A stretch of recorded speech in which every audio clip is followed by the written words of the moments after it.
నమస్తే, welcome to dot news. నేను అనుష. తెలుగుదేశం అధినేత చంద్రబాబు ఇక మచిలీపట్నంలో అడుగు పెట్టాలంటే ఒకసారి ఆలోచించాల్సిందే. కొట్టకుండా తిట్టకుండా బాబు గతంలో మాట్లాడిన మాటలని మీడియా వేదికగా వినిపించి బట్టలు విప్పినంత పని చేశారు.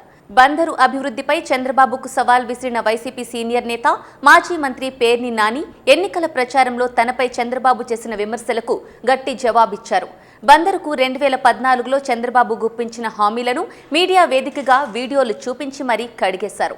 బందరు పోర్టు నిర్మాణం, పట్టణానికి రింగ్ రోడ్డు, బందరుకు ఐటీ కంపెనీలు, హైదరాబాద్ను తలదన్నే రీతిలో మచిలీపట్నం తలరాత మారుస్తా, పేదలకు పక్కా ఇళ్లు, ఇవన్నీ ఎవరు ఇచ్చిన హామీలని అనుకుంటున్నారా?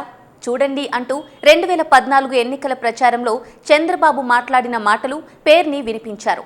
5 ఏళ్లు అధికారంలో ఉండి ఇచ్చిన హామీని ఒక్కటి కూడా పూర్తి చేయని చంద్రబాబు 10 ఏళ్ల తరువాత కూడా అవే హామీలు గుప్పిస్తున్నారని చురకలంటించారు.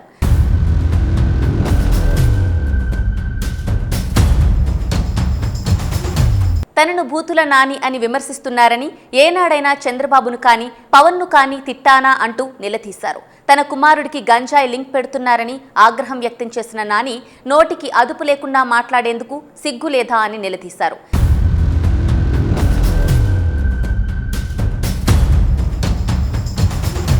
వైసీపీ ప్రభుత్వం అధికారంలోకి వచ్చిన దగ్గర నుంచి బందరులో జరిగిన అభివృద్ధిని కళ్లకు కట్టేలా చెప్పిన పేర్ని నాని అభివృద్ధిని చూసి మాట్లాడాలని, ఈ 5 ఏళ్లలో పేదలకు ఇచ్చిన ఇండ్ల స్థలాలను, మెడికల్ కాలేజీ తీసుకువచ్చిన అంశాన్ని స్పష్టం చేశారు.